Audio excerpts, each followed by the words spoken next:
देसी पत्रकार धर्मोहर भाई तामिश टीम मार्गेला लाइव जुड़ गए हो, यानी कि राजस्थान का उदयपुर, जिसमें कि बेरहमी तय कन्हैया लाल का कत्ल कर दिया जावा है और जो कातिल हैं वह सरेआम कत्ल था, पहले भी कत्ल के साथ फिर कत्ल के बाद भी वीडियो बनाए हैं।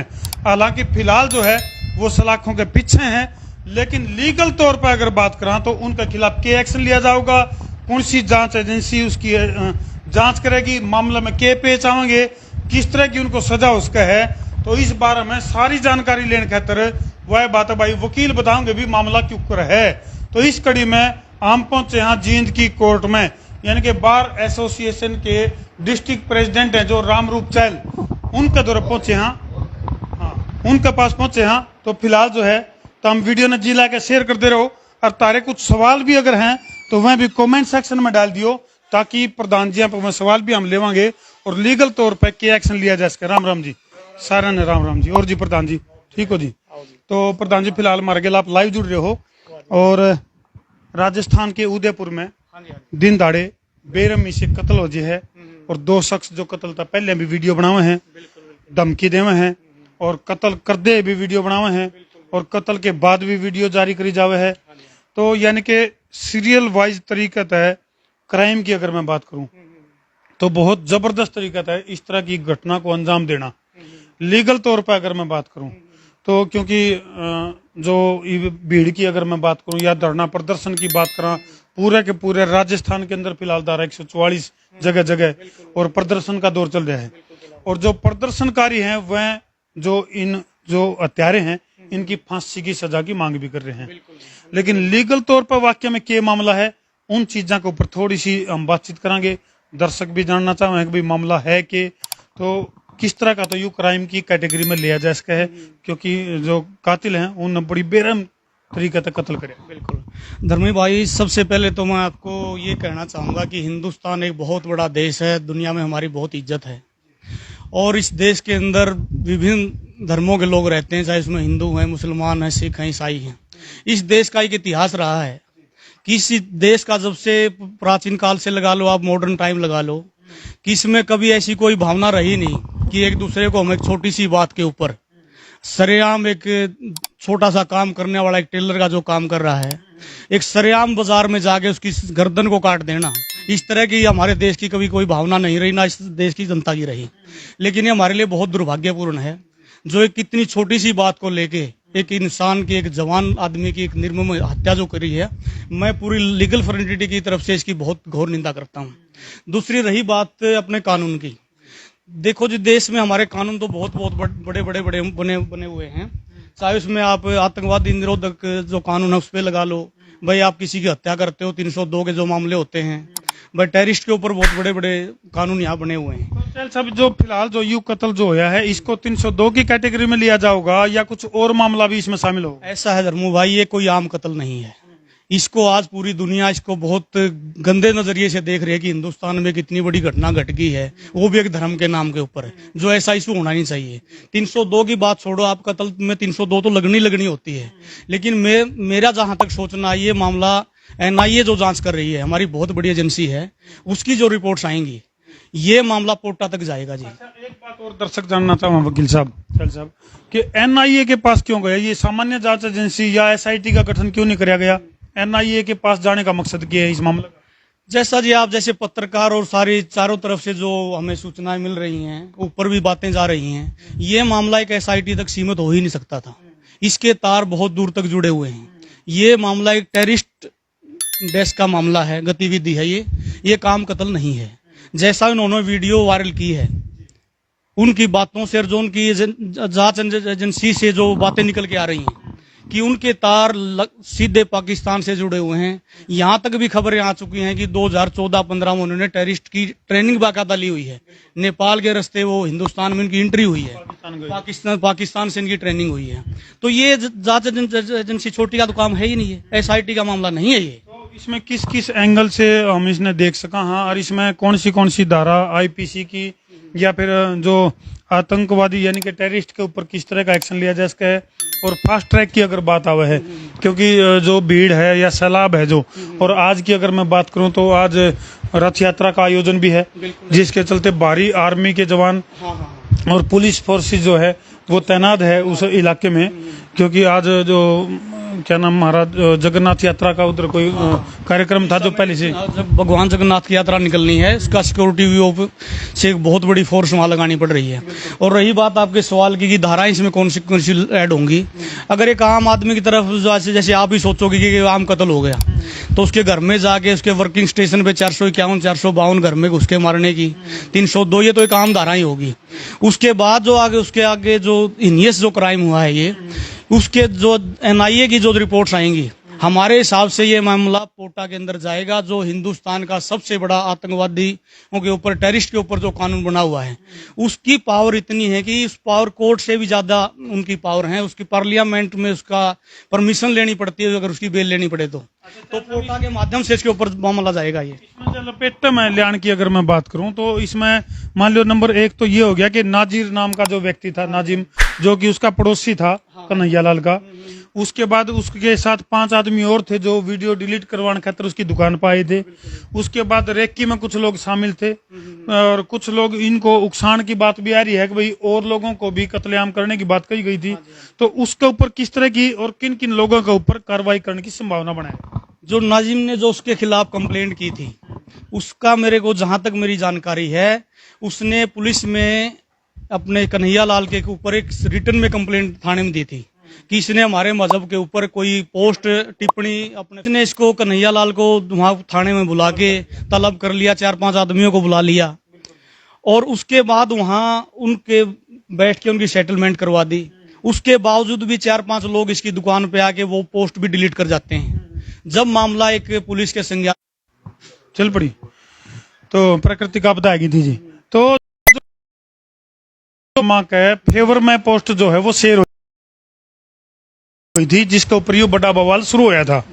तो इस तरह से एक धर्म है, सबसे बड़ा धर्म है वकील साहब इंसानियत, ह्यूमन। तो जो और खास तौर पर जो अपना इंडियन लॉ की अगर मैं बात करूं, कानून की बात करूं, तो कोई भी नागरिक, हाँ, तो जिस मानसिकता को लेकर जो कत्ल किया गया है, तो इसमें क्या लगा आपने? यानी इसका मतलब तो फिर जो भारतीय कानून व्यवस्था है उसमें इन लोगों की आस्था को नहीं, और जिन लोगों की भारतीय कानून के अंदर आस्था नहीं और भारत के अंदर रहने लग रहे हैं, तो उनके ऊपर भी कोई एक्ट बने? देखो भाई साहब, जहाँ तक नूपुर शर्मा की बात है, वो एक बहुत पढ़ी लिखी लेडी हैं, सांसद वो रही हैं, देश की पार्लियामेंट को वो लीड करती हैं। अगर उनसे कोई गलत पोस्ट हुई थी तो उसकी जो जिस भी पार्टी से वो बिलोंग करती थी, बीजेपी, नेक्स्ट डे ही उसको पार्टी से इसको 6 साल के लिए सस्पेंड कर दिया गया।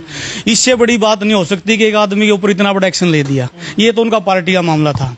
रही बात कानून की, जब एक आदमी ने मतलब नूपुर ने कोई गलत पोस्ट की है, हिंदुस्तान के अंदर बहुत बड़ा कानून है, सभी धर्मों का कानून भी बड़ा सम्मान करता है। अगर इस्लामिक कोई धर्म को इससे कोई ठेस पहुंची है, तो इस देश के अंदर हाई कोर्ट है, सुप्रीम कोर्ट है, लीगल एक्शन हो सकता था, और वो भी मामला पेंडिंग है।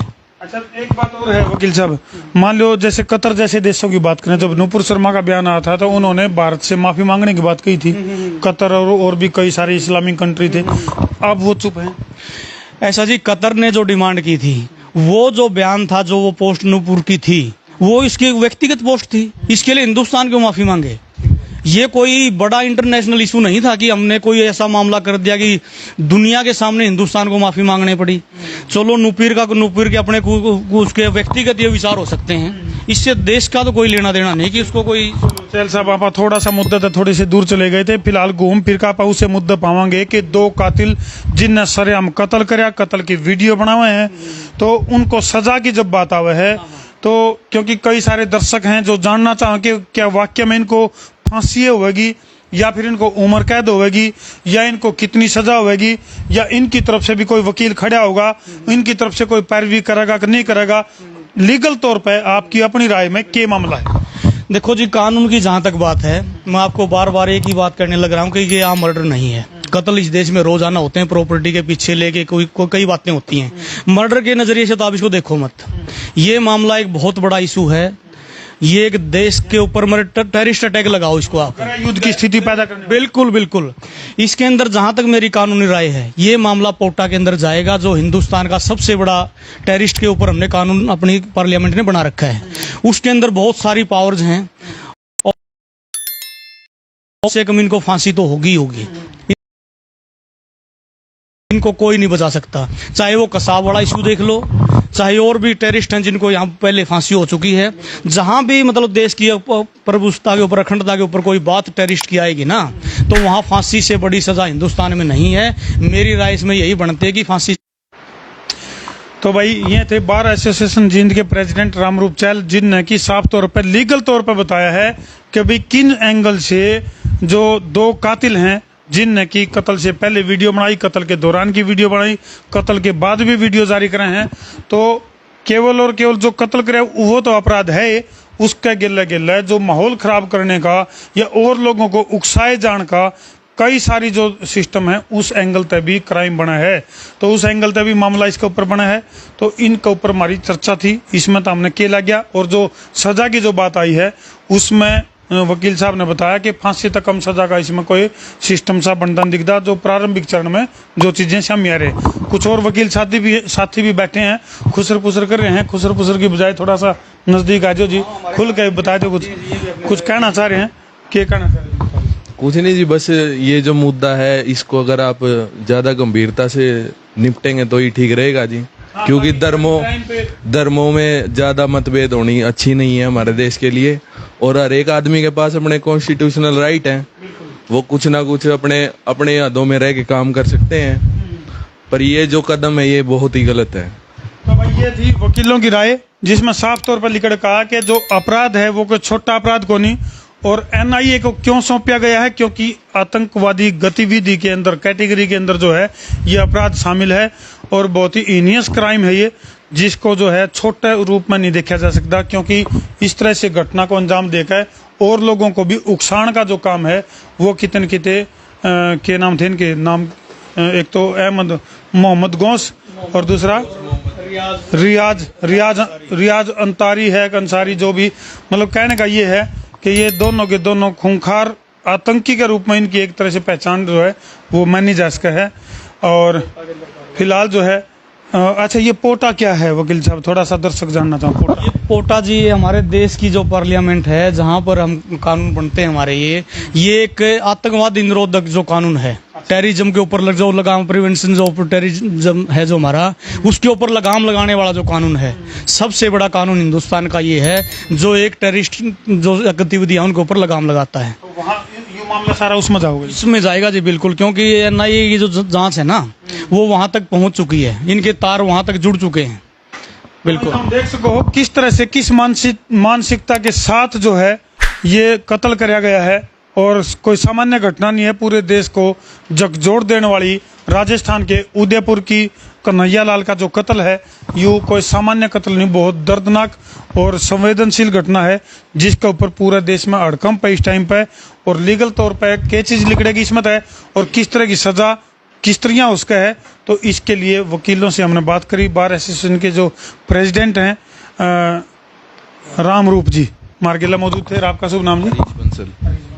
तो वीडियो ने जिला के शेयर कर दियो और कमेंट सेक्शन में अपनी राय भी जरूर लिख दियो कि इन खूंखार आतंकियों को तारी अपनी राय में क्या सजा मिलनी चाहिए, कमेंट सेक्शन में जरूर लिख दियो भाई। कर दियो शेयर। मैं हूं तारा देसी पत्रकार धर्मू। जय जवान, जय किसान, जय हिंदुस्तान। हालांकि इस तरह